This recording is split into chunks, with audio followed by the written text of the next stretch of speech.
H Radio 223 part-timers. We are now in the second part of lesson 73, so we're still busy with airtime.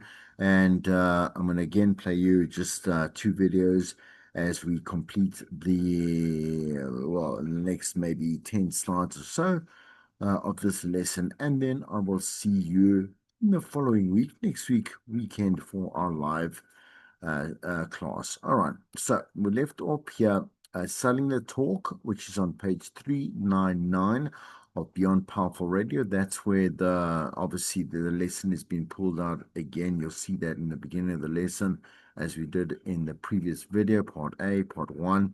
All right, and let's start off with Darren Barenfeld, who offers the following pointers to sell particularly talk radio and live copy commercials, right?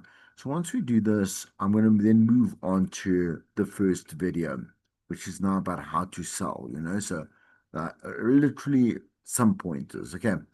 But let's look at these 11 points first. One is create promotional alliance. So, as I said to you before, what's important is that, including create media partnerships as well, right? But promotional alliances is bringing in this particular this particular client and making sure that there's a road that you're going to travel together, right? Okay, and the road is a smooth one, and it's at the end of it is a pot of gold or whatever it may be, right? Don't want to get too corny, right? But create then media partnerships as well, so that you know that you are able to collaborate with other mediums, right, and other so I mean, in this day and age, to be very honest, you kind of don't really need much of that. But I mean, if you have the opportunity to again, kind of that earned media, or even yeah, I would say earned media is more likely, in this like a very vaguely or roughly around the spotlight of what might describe a good media partnership, right? That would be it, right? Think about your brand names, right, and what they obviously represent. Take a good look at your listener, of course, without that goes without saying, but we'll say it one more time. Understand your advertisers' needs and fulfill those needs, because at the end of this, let's say this promotion or this activation or whatever it may be, right? If they if they are unhappy, it's going to be 10 to 1 because you promised them something and it wasn't done, right? Or you didn't make things clear enough to them to understand. You must make sure that you're on the same page, right? All right, so remember the parts there. Let your on-air talent sell for you. Part one, two, and three. Hire a sales staff, right, that lives the lifestyle of the format, right? And that goes for everyone that you hire in sales. And again, also fair enough to a certain extent, everyone else that works for the station, predominantly obviously on programming, they have to, right? But sales staff need to really embody like what the product is deeply and I say any complexities, Why I say that it's so much more deeper for them is because that's where they find their opportunities, right? And they can think out the box and then they can offer that to potential clients, etc. Right? Create as many premium avails as possible, right? So opportunities, premium opportunities, and then obviously, you know, it goes without saying, if you have fun, 10 to 1, not like laughs and jokes and, jumping around and doing bulma kisses or whatever it is, not that. It's just like enjoy your work because 10 to 1, if you enjoy your work, it's because of the passion and the bind that you have in doing it. And so you're gonna have a better experience with better, obviously, outputs right on that too. Okay, let me just go here. All right, so I said we're going to go quickly to the video. So let's stop there. Share the first video with my YouTube channel. Just give me a second. I've noticed, yeah, in radio sales training. Let's quickly watch this one.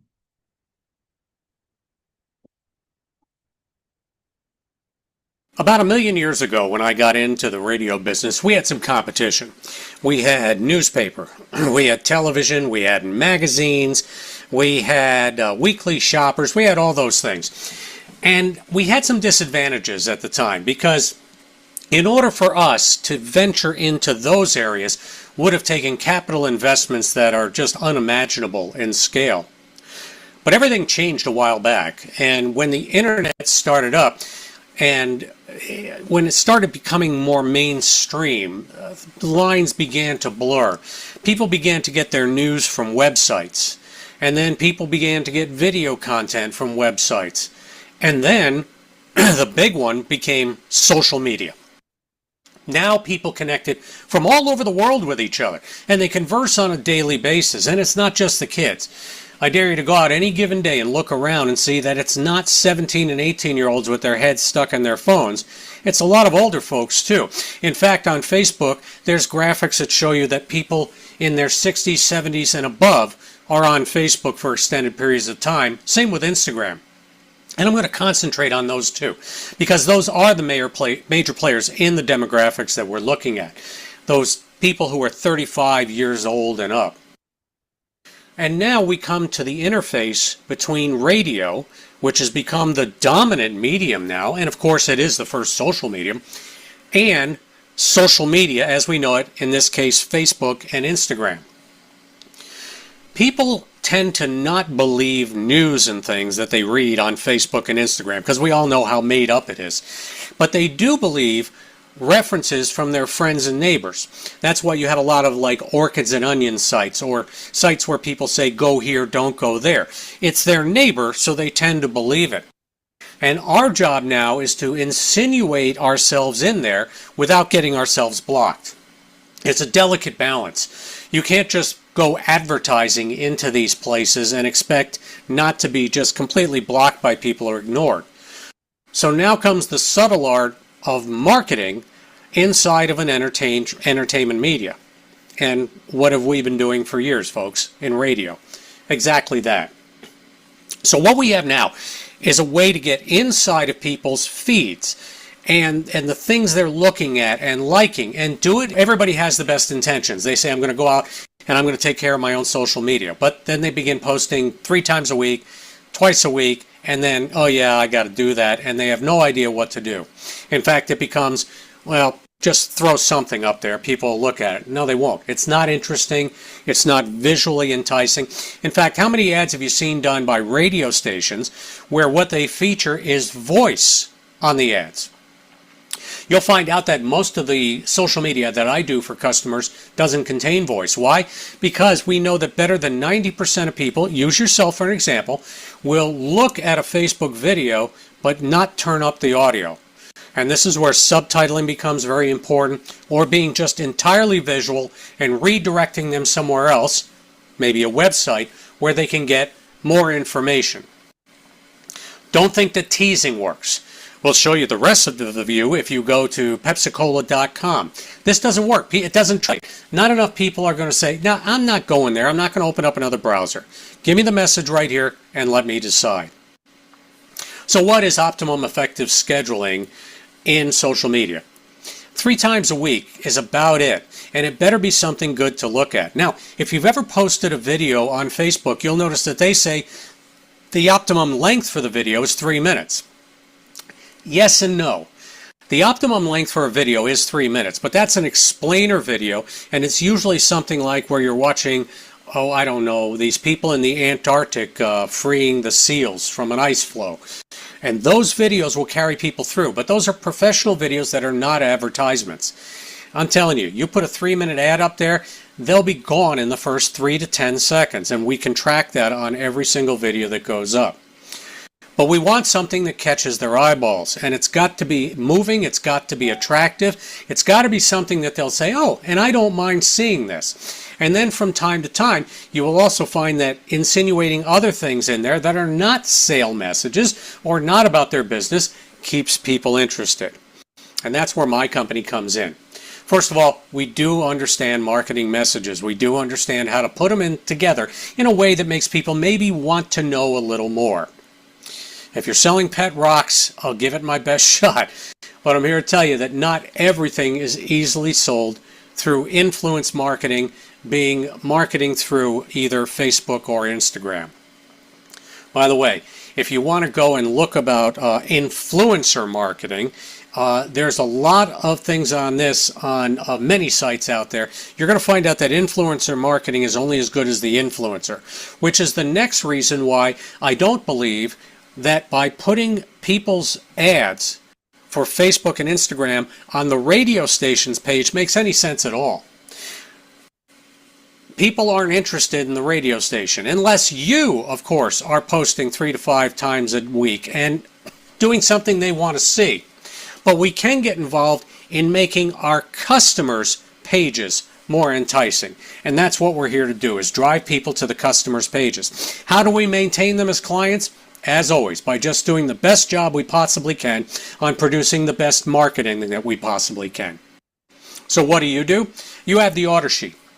And on the order sheet, it goes down what we need in order to produce what we need to produce on our side. What can you do to make yourself better? Learn how to take videos on your cell phone. Learn about how to hold one. And you see how I got my elbows locked in here and I'm trying to hold it as steady as I can? Usually if I've got something to set it on, I'll do that so we don't get shakes. Now I can take out shakes and things on my end. The next thing is kind of concentrating on the audio if you want any audio with the video. Again, I don't prefer to have audio done that way, but we can do it. The next thing is taking pictures. When you take a picture, look at it. Be aware of shadows and things of that nature. Is there a shadow over their sign that's making it look awful?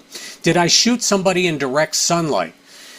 A day that's cloudy is actually a better day. Early morning before the sun is beating down on the front of the business, that's a better time. But you'll learn that over time. And I suggest when you use the order form, you fill out the information on your cell phone. I'm not going to call you. I'm going to text message you and say, hey, we need some clarification on this, or we may need this to be reshot. Do you need a drone shot? Yeah, we can do those things. Do you need interior shots done by a pro? Yeah, we can do those things too. But these are not necessarily the end-all be-alls. You will be surprised what we can do with a picture from your cell phone to make it look fabulous. Just when you shoot the picture, keep track of everything in the picture. If you shoot a picture of some food, be aware of what's at the top and the bottom of the picture so that you know what we have to do to make it look more appetizing. All right, you got the form, you've got the information, we can do the rest. And here's how I suggest you start, and this one's at no charge. Submit a sheet about you. Make sure you tell me your Facebook page. Tell me some things about you that you'd want people to know. Give me 10 or 20 pictures of you, not this picture, Everybody does this picture. Oh, I'm so busy, I can't get off the phone to have my picture taken. Pictures of you with other people. Pictures of you doing things you like. Pictures of you dressed up for business or climbing the side of a mountain. And let me do something for you that shows what you do. By the way, again, our best videos are going to be about 20 to 23 seconds long, some shorter. So go ahead and submit that order form, send it off to me, and let me show you what I'm going to do just for you, and then you'll get an idea of what we can do for your customers. Any questions? All you have to do is text me. A number should be right about here somewhere, or here. Maybe it's over there. I don't know. It's somewhere down here. The number will come up. You can text me at that number and ask me questions. Calling me, phone rings all the time. Text me, you'll probably get an Made me laugh then now. Anyway, okay, cool. So that's how I begin the video. I'm going to come to this in just a moment. Just wanted to load. We don't get the... PMD offers third-party car insurance that you can trust from as little as 167 Rand per... If you can't handle rejection, then you shouldn't be... No, wait. Dano Day? Does it ring a bell? Come on. We've spoken about this before, right? Anyway, okay. So we'll go to that video at the end of the lesson, which is going to happen, in due time, right? Let's continue with these slides. Okay, so making the sales, networking versus cold calling. And as we said before, you saw what you understand what cold calling is, networking, why it's obviously extremely beneficial to you as a salesperson. And to excel at sales, well, you need to be a good communicator, because the thing is, one, again, I've said that being charismatic is being magnetic. A person that is charismatic knows exactly how to play a room, how to play a person, is a very good listener, knows to look for opportunities in which they can continue the conversation in a direction that is basically manipulated to get what they want out of it. Do you have charisma? You know, so good communication is being clear, concise, and again, that communication is a two-way street, right? Most people that gravitate towards sales are genuinely social people, right? So developing relationships is a very important part of prospecting and growing sales contracts because like how fast and how quickly do you have to build trust, right? It starts off with, for example, like a handshake. I know that that's very kind of stereotypical, but that's where it all begins. And we develop trust, or at least, you got to give them a chance. You're going to listen to this person more and more, depending on that first impression, how you talk, and again, friendliness, and, again, not being that kind of like car salesman where you can see right through the person. Definitely car salesman. We know. We're like, yeah, of course you're gonna tell me everything's great and everything's perfect and this is the car for you and I'm gonna give you what okay, it's not like give me a second is what you'll say. And then you'll drive off to another like one of the many hundreds of thousands of car dealerships. Anyway, business leads are all around you, gym, family, helpers, and everyone in your circle. And if there's a prior relationship or connection in place, things become a lot easier because, what do we say? Trust, eh? Proper networking techniques are the secrets to superstars in sales. So, when you see an opportunity, please don't also be a person that hands out like to every single person, your card, here's your card, here's your card, here's your card. And yes, we do still use cards, right? Because people don't necessarily want to take your phone number. I take my phone number, I'll take yours. No, no, that's being pushy. And also, like I say, with the cards, it's being trashy, like you're a little bit um uh, uh well, I don't want to say slutty, but you understand. Yeah, but you kind of like you're selling yourself at a very cheap price and you're not paying attention or giving a potential client, attention, valuable attention, time, space, that type of thing. And I always say, I know that I'm not a good salesperson, but I know how to definitely networking part comes in with really like there's a strategy to it. Like beforehand, you must go and target particular people, two, three, four people maybe that you want to approach at an event, right? Okay. You get to know their business, you get to know what they want, you get to see some loopholes, you get to see whatever it is. And so you're invested in, and you only go and target those people at that particular event, That's investment. That's what you should do. That's just a throwaway tip that isn't so ingenious. It's obvious, right? And that's how we build a good network. When people approach you, don't push them to one side just because you don't need them now. That's also weird. Like with other PR agencies and stuff like that, you never know. You don't know how you can help one another out. And so welcome people that approach you, right? Specifically, I'm saying you as a media practitioner. Anyway, attend charity events and business social functions where the decision makers are, right? You can't speak to the bottom guy, and if you do, so what? That's cool. Create a relationship, right?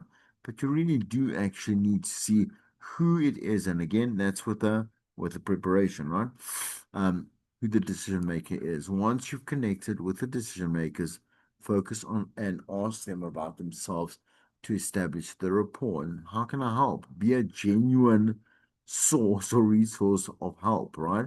The secret weapon in sales is be genuinely interested in people, right? So Pam Lantos has some sales tips. Let me just get out I'm just gonna grab my Beyond Powerful Radio. You can also just join in. page 404 is almost right at the back because, hey, we're nearly done, right? Uh, with the year. There are a number here, and I'm going to just go through a few. Please do read. Let's continue over to page 405. So, for example, understanding your clients is the first little point there. Question and listen to the prospects and uncover and meet their true needs. Qualify the buyer. So always get to the top decision maker, as we've said there. Some more tips. Just going to go a little bit further down. So sell benefits, not features. Clients care only about what's in it for them, and that's fine because they're going to give you money for it, right? So, because you're asking for them to give you money. So, solve the end result of what they want, and you can find this out by only asking a question and listening. Once again, learn to recognize buying signals. So, prospects will tell you when they're ready to buy, and they'll act interested. If they ask questions in return, man, you're on a good road down there. You're on the right path. And you really must pay attention. No diverted, no split, nothing, right? I'm going to go just to 1 2 points on the next page, 4 or 5. Never argue with a prospect. That goes without saying. Redefine rejection. So you're not being rejected, your offer is, right? So don't let that get to you. I know it would, but again, if you ask a salesperson, which I have, again, many sales people have told me the same exact thing. For example, 100 attempts, they'll get maybe 7 to 10 clients. And so there we go. All right, please read the rest there. It's important. Okay, so you made the sale. Now what? What are you going to do? What do you do after the sale? It's really important. It's as important as what you do before. After the sale, Pat Bryson lives by these two maxims, right?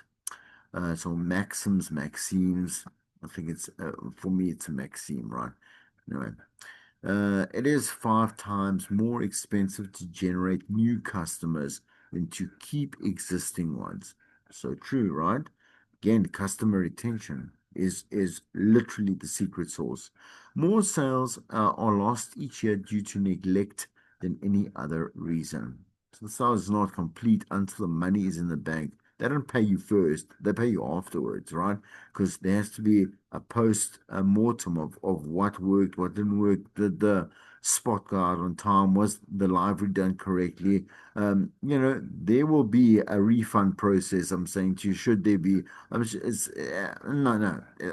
that's the wrong word. That I completely said that incorrectly. They will do a recon at the end there. That's right. And then obviously be invoiced, etc. Right. So if the client is slow to pay, rather make collection calls, someone else's problem, right? Not you, because you're still trying to cultivate and maintain a relationship, right? So produce spots, make commercials powerful radio. We've known, the book's called Beyond Powerful Radio. And you can have a look at the guidelines right on page 407. You don't need to turn it up, right? Audience research shows that when a spot is well produced and fits the station's target audience, remember, right? Everything's got to fit in place.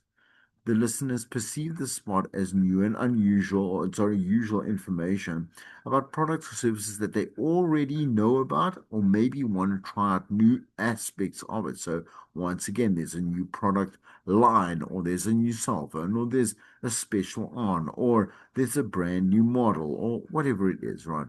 So, this is the only reason why there would be a client coming to you because something new is happening in their business, right? Promotion. So, special pricing on an item, as I said there, right? Have great and powerful ad copies. That is, again, if you're just confused with the word, please don't be anymore. Copy is the script, the literal script. Once again, please refer to the one I sent you in WhatsApp, okay, for an example as to what copy looks like, right? If you are the talent for the spot, read commercials with a new attitude. Enter the studio in a positive state of mind because all your baggage, and they will tell you this at every station you go. You only also need to be told this once. Leave your baggage at the door. Nobody cares. I'm saying no listener cares. If you're having a bad day, or if you're in a bad mood, or whatever it is, you've come to provide a service. A job is servitude to another or any one other person, right? You come to serve the listener. Prepare to focus and contribute in a creative and meaningful way. So preparation is really gold. Please, I mean, oh my word, I don't even understand a presenter that, for example, now, yeah, never mind this, what's on the screen, that doesn't go, obviously to the show or to the station, an hour and a half, let's say, if they don't have any more pre-production to do, right? Okay, an hour and a half station because they need to go look at, let's say, the obviously the playlist, and let's say read through. You got to read through your live reads and proofread them yourself. If there is any errors or whatever it is, you can't go and ad lib them at all because that's been approved by copy again, the copy department, etc., etc. So you need to go, the presenter must go and not wing it for the first time as the live read. Like, so it will pop up on the playback system. You need to do one now, boom. And you have to play like what is silence in a, I wish I could show you, man. Um, but it looks like, so you press play and for 30 seconds it will be silent, right? But that has to log into the traffic department and not traffic as in the cars. There's a traffic department for the sales, right? They got to log that to show that, listen, yeah, like this was actually read out on air. Here's also the audio proof, but also here's on the log system, it'll show. Anyway, sidebar. Here, let's look at the points. Yeah, a well-organized session makes the finished commercial sound better. And if you oversee the studio where the commercials are produced, it's your job to make sure that everything is in order. This actually comes from the copy department, right? Okay. For example, let's say in pre-production, copyright should provide a pronunciation guide for the words the talent may not know how to use. So, uh, so let's say odd names. I'm saying let's have of celebrities or places or whatever it may be. We know that we know how English works, right? Or just grammar. Not grammar. That's a lie. Enunciation, pronunciation, right? So it's a good idea for the copywriter to rather go, and especially if it's a brand name, oh my word, or a place or a product. Like they must say there, listen, it's pronounced He, whatever it is, right? And spell out HE dash YOU and E or EE to make it E. Right. Script should be proofread by the copy department, right? And not to, I don't want to carry on about this. Shockingly enough, we get copy that is badly written still everywhere. Commercial, community, PBS doesn't matter, which is it's unheard of, but it's heard of. Anyway, not laughing. I'm not laughing. I'm laughing at the ludicrous nature of it. Anyway, all right. Jeffrey Hedquist and his six-story starters, which is on page 410. One, Google for insights, right? Before you create the copy itself. So the copy, once again, please, the script, right? Do field research and talk to your client, and then also the staff, talk to the customers of the client, and then talk to yourself and say, okay, well, this is like, I've got a good idea as to what it is that this brand, product, etc., is all about. So I'm ready to go, right? The copy navigator. So when writing scripts using the copy navigator, brainstorm based on what you know about the product that you've just learned about.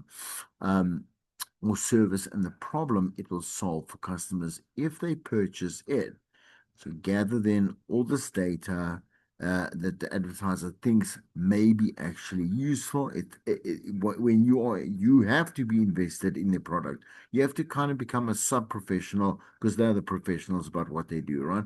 But you got to be like an avid fanboy or fangirl, so much so that they almost might think that you've been working for them for years, right? That's the type of person that they want representing their process and product while this whole sales production and on-air process goes through, right? Anyway, right. So if your station has access to research that may help position your client in the market or better target the client's ad, be sure to have it ready. Broadcasters will pay a lot of money for research, always, because they're like it's priceless. We can do so much with it, as we've said before. And if you look at page 419, so also just hop on back to the textbook. There's a not SOP, it's a sample copy navigating. It says the date is there. Then there's a marketing goal. We have the advertising goal. We have be the best potential customer, and obviously what's in it for me, the benefit. Like what? So again, as you said there before, with the problems and solving the problems and the prospects, it's all here just as an example for you to see how it's neatly tied out. But on the next page, it does continue. So on page 420, why should I believe you? So in other words, once again, those things we've covered before is now just here in your book here. How should it sound, right? And things to include in each spot. All right. So once again, please have a read through that. Uh, so writing good copy fast. There's a couple of techniques from Maureen Bully. Um, Writing narratives, which means like I'm gonna tell you something, I'm gonna walk you through something. This happened here, that whatever it is, right? Writing dialogue. Okay, so in other words, two people are talking to one another. Testimonials is someone saying, I use this product. My name is this. I'm 47. Like I've been with insurance for 1 year so far. I've got my whatever they call it, that payback thing, if you don't claim in 5 years or 3 years or 20,000 years, anyway. The art of storytelling, 100%. And then if the need is there, please, not always, then put in some humor, right? Okay.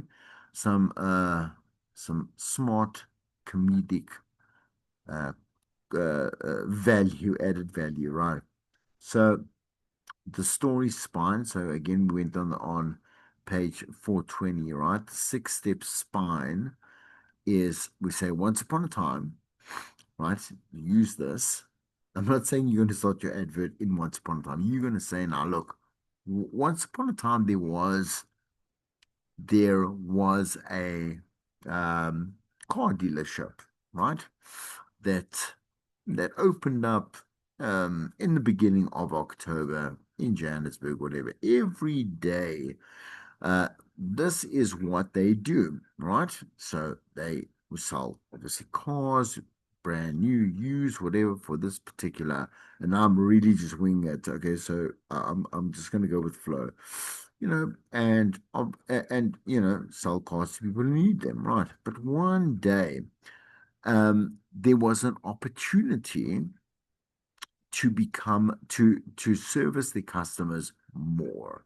Okay, there was an opportunity because a customer came in one day. A customer came in asking about car insurance. I know that they do this at car dealerships, but because you can't leave the parking lot without car insurance. But anyway, it doesn't matter, right?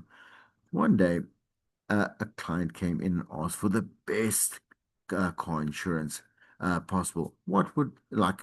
Do they have any advice? Because of that, right? This car dealership decided to develop an in-house insurance department until finally this became popular enough to start or to spread out to all their branches. And ever since then, the I don't know, business has been up. They've been selling cars or whatever it is, and have been a trusted, I don't know, brand, for now 53 years, whatever. The best salesperson never stops learning. They don't, they just know. It's just a little story over there about, the beginning and the end, right? At their current state. We can use that. Last slide though, right? Keep it in perspective to balance and not go crazy, because once a creative gets too close to their product, trust me, there's a lot of fog and a lot of confusion. With anything we do, the longer we spend time on it, the more confusing it becomes to us. So we have to take a step back, give a little bit, give us and the concept or idea a little bit of space, right? Come back to it with a fresh pair of eyes, or whatever. You can't say law. Successful salespeople plan well, work hard, maintain a balanced life, and in addition to work, the most successful salespeople make time for family, health, exercise, recreation, and spiritual pursuits. So they have a tremendous power of focus, superpower. Right. That's the end of the lesson there. Did say I wanted to end with that short video, so let's end with that. Yeah. There we go.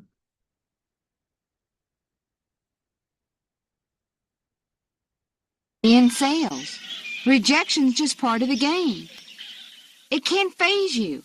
You just can't believe the no's that the clients give you. No's are just stepping stones on the way to a yes. Of course clients are going to say no when you first ask them. If they didn't, your company wouldn't need salespeople, nor would they need to pay them high commissions. If clients easily said yes, your station could hire someone at minimum wage just to process the orders. Of course it's tough. That's what makes it fun. If you want to make a lot of money, sales must be like a game. And to have the enthusiasm it takes to close a lot of sales, you must enjoy what you're doing. Making sales is to get upset when the client tells us no. Now we not only have sabotaged ourselves from thinking clearly for new moves to get that sale if we get upset, but we may carry those negative feelings into future calls that week and unwittingly sabotage those. Hearing no is part of the game. Clients, because of the fear of making a decision or trying to get a lower price, actually lie to us. They say things like, "I'll think about it. Let me talk to my partner. My budget is spent." And if we try to be too polite and nice, we will also be broke. You can't fight lies with niceties and innocence and still sell. Now, I'm not talking about lying to your customers or being unethical or promising more than you can deliver. In order to be successful, you must underpromise and overdeliver. The behavior I'm talking about is what I refer to as positive manipulation. Not allowing the client to control us, lie to us, or string us along, frustrating us. It's time to reveal the real, honest truth about selling. Not just fancy theory that sounds good but doesn't work on the street. Forget fancy theory. Let's learn what works on the streets and start making money. This is streetwise selling. Guerrilla tactics for streetwise radio selling doesn't restate old tired cliches that don't work, that don't get you to the decision makers, and don't make you sales. Instead, streetwise selling will tell you the truth about what works on the streets. Many of the techniques in guerrilla tactics are stronger than what you may have used in the past. Resist the impulse to say, "I can't try that or I'll lose the sale." I want to drill this into your head. You can't lose a sale that you don't have. Picture this. A salesperson goes into an account that he never would have convinced to buy with his weak, ineffective sales method. He hesitantly adds one strong line to his presentation, and the client doesn't buy. So the salesperson says, "Well, I came on too strong with that line, and that lost me the sale." He never had the sale. You can't lose what you never had. So don't worry that stronger techniques will cause you to lose sales. These techniques will help you close many sales that you would have never had. If you are not making enough money in sales right now, and you just keep on doing the same thing every day and every week and expect different results, that's insane. If you want more sales, more money, you must change what you're doing to get better results. Don't just think about it, do it. You will hear many no's before you ever hear a yes. Clients are testing you to see if you're serious about what you are selling. If you want to gain their confidence and get the sale, go past the no's. No doesn't mean I'm not going to buy. No means you've not convinced me yet that this is something I need. Show me more value and benefits and I'll buy. Poor selling and weak closing are like being in a race and stopping 12 inches away from the finish line. You've gone that far, you might as well take a deep breath and finish it. The person who is close to buying and the person who won't buy often look the same. Stopping too soon because of a few insignificant no's will lose us a sale that we were close to getting. The client may just be 1 inch away from buying. And how much is your commission on the sale you almost made? Your attitude must not be, will he buy, but how much is he going to buy? When you learn the 25 different trial closes, it will give you many different ways to close, some subtle, some strong. So you can close over and over and the client will not feel pressured. You know you closed great when the client buys and tells you thank you. The key to guerrilla tactics is to be in control of the client, not have the client in control of you. Yeah. Doesn't she? Does she sound like a salesperson? That's literally the Pam that we and is referenced in your book. Okay, I'm gonna stop that share over there. Let's close this over here. Excuse me over there. I'll just stop that. Listen, have a great week ahead, and I'll see you in class.